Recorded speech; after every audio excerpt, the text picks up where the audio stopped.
Сәлем, есімім Нұрлыбек. Абылайхан атындағы Қазақ халықаралық қатынастар және әлем тілдері университетінің 2-ші курс студентімін.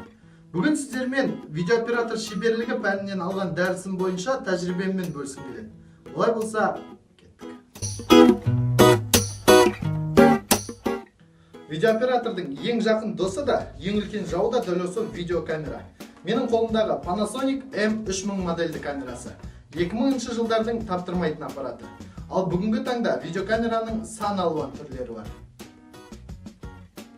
Олай болса, ең алдымен камераның тарихына тоқталайық.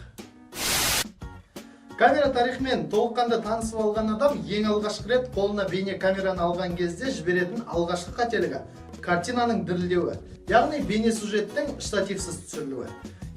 Бейне сюжет міндетті түрде штативпен түсірілуі қажет.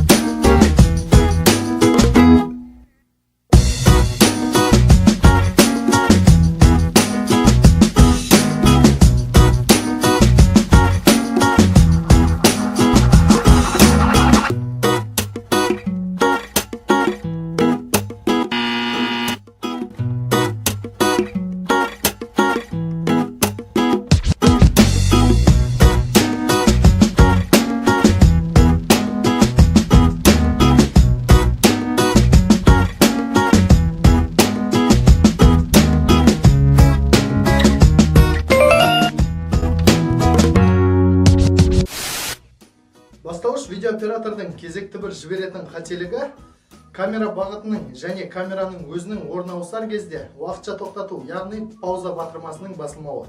Есіңізде болсын, камераның орнын ауыстырар кезде видео жазбаны міндетті түрде пауза арқылы қозғалтыңыз. Сіздің ескеруіңізді қажет ететін келесі жағдай: бой өлшемі өзіңізге сәйкес келмейтін объектіні түсірер кезде орын алады. Есіңізде болсын, бойы кішкентай объектіні жоғарыдан, бойы биік объектіні төменнен түсіру өте үлкен қателік.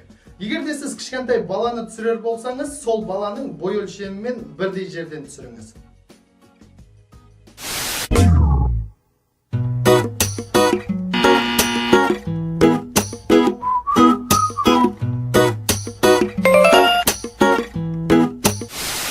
Бастауыш операторға арналған алғашқы дәріс осымен тәмам. Сізге азғантай болса да ақыл кеңес берген болсам, шын жүректен қуаныштымын. Келесі дәрісімізде кадрды қалай дұрыс алу керегін үйренетін боламыз. Бізбен бірге болыңыздар.